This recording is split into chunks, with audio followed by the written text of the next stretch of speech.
ஆரோக்கியத்தையும் அறுசுவையையும் தாரக மந்திரமாய் கொண்டு பாரம்பரிய கருப்பட்டியில் செய்த பக்குவமான பலகாரங்கள், தித்திப்பு நிறைந்த தின்பண்டங்கள், நலனும் நற்சுவையும் நிறைந்த தேநீரும் காபியும் உங்கள் ஆலடிப்பட்டியான் பாரம்பரிய உணவகத்தில். கடந்த 2021 சட்டமன்ற தேர்தலில் திராவிட முன்னேற்ற கழகத்தின் சார்பாக தமிழகத்தினுடைய வீதிகளில், தொலைக்காட்சிகளில், வானொலிகளில், அலைபேசிகளில், YouTube, Facebook, Twitter, TikTok, Instagram, Dubsmash எங்கிட்டு திரும்பினாலும் ஒரு பாட்டு ஒலிச்சது. ஸ்டாலின் தான் வராரு, விடியல் தர போறாரு, அதுதான் மக்களோட முடிவு. இருட்டா இருக்கும் வானத்துல ஒளி கீற்று ஒண்ணு பொறக்குதம்மா, வறண்டு கிடக்கும் பூமிக்குள்ள புது ஊத்து ஒண்ணு பொறக்குதம்மா. வாராரையா அவரே வாராரையா, கொடிய நாட்ட போறாரையா, மனசு நிரம்பி சிரிக்குதம்மா, கருப்பு சிவப்பு கம்பளம் விரிக்குதம்மா. வாராரையா அவரே வாராரையா, நல்ல வாயில குத்த போறாரையா. இந்த பாட்டை தயவு செய்து திமுகவுடைய உடன்பிறப்புகள் நாளை ஒரு முறை விக்கிரவாண்டியில போடுமாறு தாழ்மையோடு ரசிகர் மன்றத்தின் சார்பாக கேட்டுக்கொள்கிறோம். நீ மட்டும் போட்டனு வைய, பிஞ்சு செருப்பு, விளக்குமாறு, கல்லு எல்லாம் வரும். ஆட்சிக்கு வர்றதுக்கு முன்னாடி விடியல் ஆட்சி. எது விடியல் ஆட்சி? தமிழ்நாடு முழுமைக்கும் கல்லை வெட்டி கடத்துவது விடியல் ஆட்சியா? ஸ்டாலின் போய் கேட்டிருக்காங்க, ஐயா இந்த மாதிரி கல்லுக்கு நம்ம ஆட்சியில் தடை போட்டு வச்சிருக்கோம், இந்த விவசாயிகள்லாம் கல் இறக்க அனுமதி கேட்குறாங்க, கல்லுக்கு தடை போட்டுருக்கோமா? இல்லையே, நல்லா கன்னியாகுமரியில் கல்லை பூரா வெட்டிக்கிட்டு தான் இருக்காங்க. தமிழ்நாடு முழுக்க கனிமூலத்தை வெட்டக்கூடாதுன்னு சொல்லி போராட்டம் பண்ணியிருக்காரு சீமான். நீங்கள் கல்லுக்கு தடை போட்டுருக்குன்னு சொல்றீங்க. ஆக அந்த வகையில் கல்லுக்கு தடை போடலை, ஆக கல் இறக்க முழுமையாக அனுமதி கொடுத்துருக்கேன்னு. அந்த கல்லுக்கும் இந்த கல்லுக்கும் வித்தியாசம் தெரியாத இவரையெல்லாம் நாட்டில் முதலமைச்சராக வச்சுக்கிட்டு என்னத்தை சாதிக்க போறிய? எது விடியல் ஆட்சி? பட்ட பகலிலே ஒரு பகுஜன் ஜமாத் கட்சியினுடைய ஒரு மாநில தலைவர் வெட்டி கொலை செய்யப்படுவது விடியல் ஆட்சியா? இது விடியல் ஆட்சியா? எப்படி ஒருத்தர் ஒரு கோழிப்படைக்கு தைரியம் வருது? எப்படி போய் அவன் வந்து ஒரு சிசிடிவி இருக்கு, சென்னையினுடைய பிரைம் டவுன், அது எப்படி துணிச்சல் வருது? 32 நாட்கள்ல எங்களுடைய அண்ணன் கன்னியாகுமரியில் இந்த தக்கலை மாவட்ட செயலாளர் சேவியர் குமாரை படுகொலை செய்த அந்த குற்றவாளிகளை 32 நாள்ல நீ விடுதலை செஞ்சதால் இன்னைக்கு ஆம்சாங்கை வெட்டி கொள்ளுக்கான தைரியம் அவனுக்கு வருது. நீ அந்த குற்றவாளிய 32 குண்டாஸ்ல ஒரு போர்டுன்னு ஒன்று இருக்குங்க, அறிவுரை கழகம்னு. அது அறிவுரை கழகமா இல்ல எங்களை போன்றவர்களுக்கு சொன்ன வழக்கு போட்டுருவாங்க. வழக்கெல்லாம் இப்போ ஒன்றும் பெரிய இது இல்லை, எங்கள் அண்ணன் சொன்ன மாதிரி உதிர்ற மயிருக்கு சமமாக போயிடுச்சு, அது வேற. ஆனாலும் எதுக்கு அந்த குண்டாஸ் போர்டு? நான் கைது செய்யப்பட்ட பொழுது குண்டாஸ் போர்டுக்கு என்னை கொண்டு போகணும். ஜனவரி மாதம் 24ஆம் தேதி, ஜனவரி 2ஆம் தேதி குண்டாஸ், 24ஆம் தேதி குண்டாஸ் போர்டு. எவ்வளவு தொடை நடுங்கி அரசாங்கமா இருந்திருந்தா 22ஆம் தேதி வரைக்கும் குண்டாஸ் போர்டுக்கு கூட்டு போறான். 26ஆம் தேதிக்கு எனக்கு பிறகு வருகிற நம்பருக்கு கூட்டு போறான். என்னைய மட்டும் கூட்டு போல. ஏண்டா சீமான் தம்பியை பார்த்தா டவுசர்ல மூத்திரம் போற இந்த அரசாங்கத்தை வச்சுக்கிட்டு நீ என்னத்தை சாதிக்க போற? 24ஆம் தேதி குண்டாஸுக்கு போனா எப்படி அவன் ப்ரிப்பரா இருப்பான்?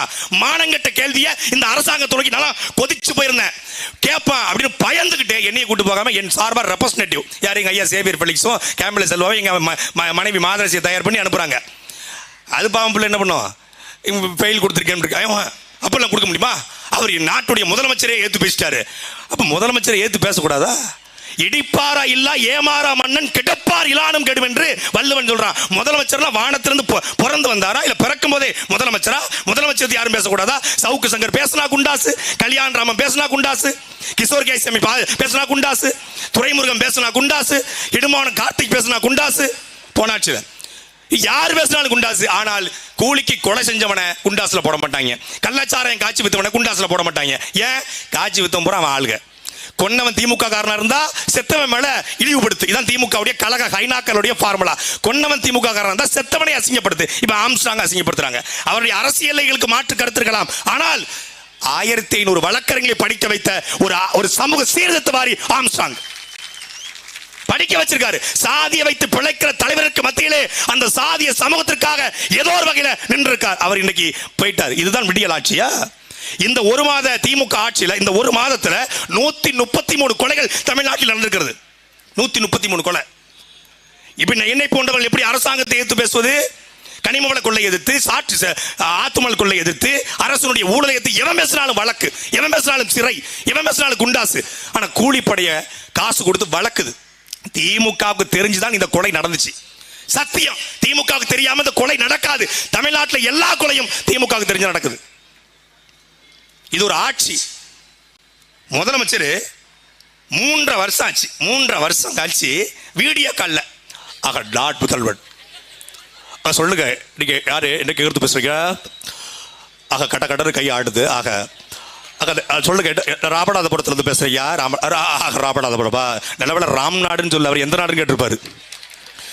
ஆக எங்க பேரோட எவர் சரஸ்வதிங்கய்யா. ஆக சரஸ்வதி நீங்க எத்தனாவது படிக்கிறீங்க? ஐயா நான் இல்லைங்க, என் பிள்ளை தான் 3ஆவது படிக்கிறது. இதை வச்சுக்கிட்டு வந்துட்டாங்க. அம்மாவுக்கு பிள்ளைக்குமே வித்தியாசம் இல்லை. இவர்கிட்ட போயிட்டு நீங்க கல்லுக்கு இறக்க நீங்கள் அனுமதி வேண்டும், பதநீர் இறக்க அனுமதி வேண்டும். பதனியை கொண்டு போய் கொடுக்குறாங்க. ஸ்கிரிப்ட் தான். பாதிரிமார்கள் எங்ககிட்டயும் பாதிரிமார் இருக்காங்க, தமிழ் தேசிய பாதிரிமார்கள், உண்மையான பைபிளை படித்த பாதிரிமார்கள், இயேசுவின் வழிவந்த பாதிரிமார்கள், உண்மையாக கிறிஸ்தவ மதத்தின் மார்க்கத்தின் படி நடக்கக்கூடிய பாதிரிமார்கள் எங்களுடைய அண்ணன்மார்கள். ஆனால் அங்கே ஒரு 4-5 செட்டப் பாதிரிமாரத்துக்கு வச்சிருக்காங்க. அதை வச்சுக்கிட்டு அக்கா கனிமொழி எல்லாம் உட்காந்துருக்காங்க. பனை ஏறக்கூடிய அண்ணன்மார்கள் உட்காந்துருக்காங்க. நல்ல ஓலையை புடைச்சு கொடுத்துட்டாங்க. அது வரைக்கும் ஸ்கிரிப்ட் சூப்பராக போய்கிட்டு இருக்கு. வாயை வச்சுக்கிட்டு சும்மா இருக்குமா? இது கருணாநிதி மகனாச்சுல்ல, எதை அது ஓவரில் பண்ணுறேன்னு சொல்லுவாங்க. நடிக்கும் போது ஓவரில் பண்ணி நடிப்பாங்க அப்படின்னு. ஓவராக போகிறாங்க. 10 ரூபா கொடுத்தா 500 ரூபாய்க்கு நடிப்பாங்க. அது மாதிரி நம்ம மனோரமா அம்மா, நம்ம ஐயா சிவா அவங்கள கூட நடிப்பாங்க. ஆனாலும் கூடுதல் அது மாதிரி ஐயா கொடுத்துட்டாங்க. பதனியை பொத்தனாப்பில் குடிச்சு வந்திருந்தா ஒன்றும் இல்லை, ஸ்கிரிப்ட் நல்லா இருந்திருக்கும். ஆக அந்த வகையில் இதுகிட்ட இடிப்பா இருக்கு, சக்கரை போடுவீங்களா? பதனியில சக்கரை போடுவான்னு கேட்கக்கூடியவன்ட்டு நீ போய் நாட்டை கொடுத்துட்டு நீ கல்லிறக்க அனுமதி கொடு, பதனியறக்க அனுமதி கொடு, எனக்கு தென்னம்பால் வேணும், பணம்பால் வேணும். உனக்கு தென்னம்பால் கிடைக்காது, பணம்பால் கிடைக்காது. உனக்கு செத்தா நாளைக்கு பால் தான் கிடைக்கும். கொடுமை. தண்ணி மேல லாரியை ஏத்துறாருங்க ஒருத்தர். அவர் நாட்டினுடைய முதலமைச்சராக இருந்தா நாடு விளங்குமா? ஹைட்ரோ கார்பன் சொல்றதில்ல, ஹைட்ரோ பைட்டுங்கிறாரு. பொள்ளாச்சியில பாலியல் பலாத்காரம் நடந்துச்சு. ஆக பொள்ளாச்சியில பாலியல் பலகாரம் நடத்திருக்காங்களேன்றாரு. பாலியல் பலகாரமா அங்க வடையா சுட்டு வித்துக்கிட்டு இருக்காங்க. அப்ப யார்கிட்ட ஆட்சி வரணும்? யார்கிட்ட ஆட்சி வரணும்? ஒரு அன்பான சர்வாதிகாரிட்ட ஆட்சி வரணும். தவறு செய்தவன் பிடிப்பது காவல்துறையின் வேலை அல்ல, குற்றம் நடப்பதற்கு முன்பு தடுப்பதுதான் காவல்துறையின் வேலை என்று இந்தியாவிலே ஒரு தலைவர் ஒரு சிறந்த காவல்துறை உருவாக்கும் என்று சொன்னது நம்முடைய அண்ணன் செந்தமிழன் சீமான் மட்டும்தான். நீங்க நினைச்சிருக்கீங்களா காவல்துறை நமக்கு எதிராக இருக்குன்னு? தங்கச்சி அபிநயாக்கு தெரியும். இந்த விக்கிரவாண்டியில காவல்துறை எப்படி எல்லாம் செயல்பட்டது என்று எல்லாருக்கும் தெரியும். தமிழ்நாடு முழுக்க காவல்துறை எப்படி செயல்படுது எல்லாருக்கும் தெரியும். உண்மையிலே காவல்துறையில் இருக்கக்கூடிய அண்ணன்மார்களும் தம்பிமார்களும் நம்முடைய மாமன்மார்களும் சித்தப்பா பெரியப்பாமார்களும் காமராஜருக்கு பிறகு ஒரு நேர்மையான தலைவனுக்கு சல்யூட் போட காத்திருக்காங்க. முள்ளமாரிக்கும் உடிச்சவைக்கும் கேப் மாரிக்கும் கள்ளச்சாராயம் காய்ச்சுபவனுக்கும் ஆத்துமலை கொள்ளையடிப்பவனுக்கும் கனிம வளத்தை கொள்ளையடிக்கும் லூழல் பேர்வழிக்கும் சல்யூட் போட்டு அவன் நரம்பெல்லாம் சுண்டி போச்சு. உண்மையிலேயே இன்றைக்கு கம்பீரம் சரத்குமாரை பார்த்துட்டு, சிங்கம் சூர்யாவை பார்த்துட்டு, சாமி விக்ரம பார்த்துட்டு, வாழ்று வெட்டிவேல் சத்யராஜை பார்த்துட்டு, சினிமாவை பார்த்துட்டு நேரடியா போலீஸுக்கு வந்த அத்தனை பேரும் வெறப்பா நிற்கிறான்.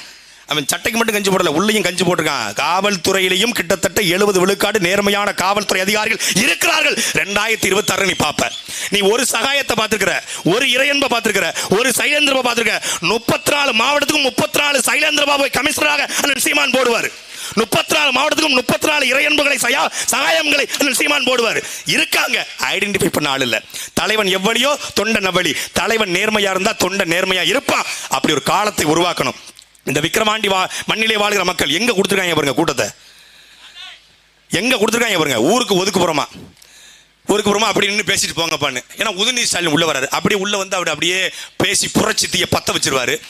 அப்படியே வன்னியரையும் படையாட்சியும் கட்டி பிடிச்சி கலங்க வச்சிருவாரு. தேவரையும் தேவேந்திரையும் சண்டை போடாம தடுத்துருவாரு. இந்து இஸ்லாமியர் ஒற்றுமையை பேசி அப்படியே கட்டி பிடிக்க வச்சிருவாரு. அப்படியே நேர மேல்பாதி கிராமத்தில் கூட்டு போய் திரௌபதி அம்மன் கோயில் பூட்டை உடைச்சி அப்படியே 2 பேரையும் உள்ள கூட்டு போயிருவாரு. அப்படியே வேங்க வயல் மலம் கலந்த தண்ணியை துருதிக்கு போட்டு நல்ல தண்ணியை ஊத்திடுவாரு. அப்படியே சாலைகளை போட்டு கழிவறையை கொடுத்து பள்ளிக்கூடம் கட்டி படிக்க வச்சு வேலை கொடுத்து சம்பளம் கொடுத்து உயர்த்திடுவாரா? விளையாட்டு பிள்ளையை கொண்டு விளையாட்டு துறைக்கு போட்டு வச்சிருக்காங்க. செங்கலையும் முட்டையும் தூக்கி தெரியுது. இப்ப 40 நாள் ஐயா ஸ்டாலின் அவர்கள் வந்து லண்டன் போற, இது அமெரிக்கா போறாப்லையா. என்ன இந்த அன்னியன் படத்துல சார்லி வந்து படுத்திருப்பாரு. விக்ரம் வந்து கேட்பாரு, என்ன பண்ணிட்டு இருக்கீங்க அப்படின்னு. டயர்டாக ரெஸ்ட் எடுத்துட்டு இருக்கேன். எதனால ரெஸ்ட் எடுத்துட்டு இருக்கீங்க? ரெஸ்ட் எடுத்து டயர்டாகி ரெஸ்ட் எடுத்துட்டு இருக்கேன். சேம் முதலமைச்சர் ஸ்டாலின். எதுக்கு அமெரிக்கா போறீங்க? டயர்டாகி அமெரிக்கா போறேன். ஏன் டயர்ட் ஆயிட்டீங்க? ரொம்ப ரெஸ்ட் எடுத்ததுனால டயர்ட் ஆயிட்டேன், அதனால அமெரிக்கா போறேன். அவர் அமெரிக்கா போறதுனால இவருக்கு பொறுப்பு முதலமைச்சராக இவர் கொடுக்க போறான். அவராலே ஒன்றும் செய்ய முடியல. இவர் வந்து என்ன செய்ய போறாங்க? வரட்டும். எங்களுக்கு இந்த மாதிரி பீஸ் தான் தேவைப்படுது. இந்த மாதிரி பீஸ் தான் தேவைப்படுது. ஏன்னா இறங்கி அடிச்சு விளையாட வேண்டிய களம் ஆரம்பிச்சிருச்சு. அதனால உற்சாகமா வேலை செய்வோம். இந்த சட்டமன்ற தேர்தலில் எப்படி வேலை பார்த்தோமோ அதே போல 9ஆம் தேதிக்கு பிறகுதான் நாம் ஒவ்வொரு கிராமங்களையும் வேலை பார்க்கணும். அண்ணன் அன்பு கட்டளை கொடுத்துருக்காரு. தமிழ்நாட்டில் நாம் தமிழர் கட்சி புலிக்கொடி பறக்காத கிராமங்கள் இருக்கக்கூடாது. நான் தமிழ்நாட்டில் நாம் தமிழர் கட்சியுடைய கிளை இல்லாத கிராமங்கள் கூடாது. 12,500 கிராமத்துக்கும் அண்ணன் சீமான் வருவாரு. கிளைகளை கட்டுவோம். 26 கோட்டையை பிடிப்போம். நன்றி, வணக்கம். நாம் தமிழர்.